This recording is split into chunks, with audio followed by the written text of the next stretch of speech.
We know there's a great worry that pesticides, so-called pest control products, have been a challenge, and the people have blamed them for one or the other challenges in the country. But I need to impress among all the Kenyans, we cannot do much without crop protection, because if we don't do that, the opportunity cost is people are going to go hungry and the economy is going to collapse.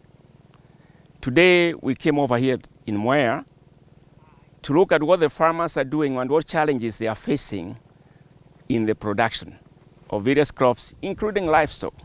When we recommend use of pest control products, that if you introduce this chemical for use in farmers growing maize in the maize growing areas in Kitale and the rest of the areas cannot have maize unless they have herbicides, I can tell you that. Those ones were the first one who took over use of herbicide to control weeds, because we know on the average you need to weed twice before the maize can get to a level that the farmer will not lose yields. And remember that if the crop is competing with the weeds the first 6 weeks, you've lost 50% of the harvest. So the farmers, for maize farmers, knew that. But they were very fortunate because they were growing huge tracts of land and they were able to apply. Now, the technology, I call the pest control products as technology now. The technology has been cascaded to the smallest farmer possible. Like a farmer growing tomatoes here right now, he knows for sure that for his tomatoes, he has to spray so that he can be able to achieve the right yields at the end of the day. Organic farming is what we used to call kitchen gardening. Kitchen gardening is you are growing for yourself, where the insects eat a half, you have the other half.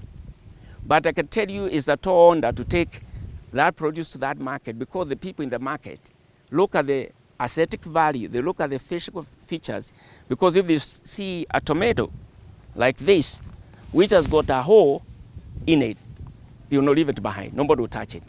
By the way, that one shows there was, the pest was able to go, there was nothing. Because of that, that is why we are saying that organic farming is there, but it's not sustainable for economic development.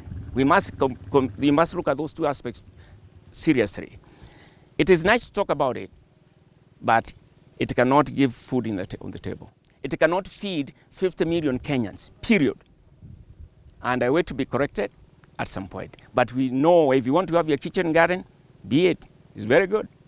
But if the farmer wants to do farming as a business, he has to use right modern technologies to succeed and to compete.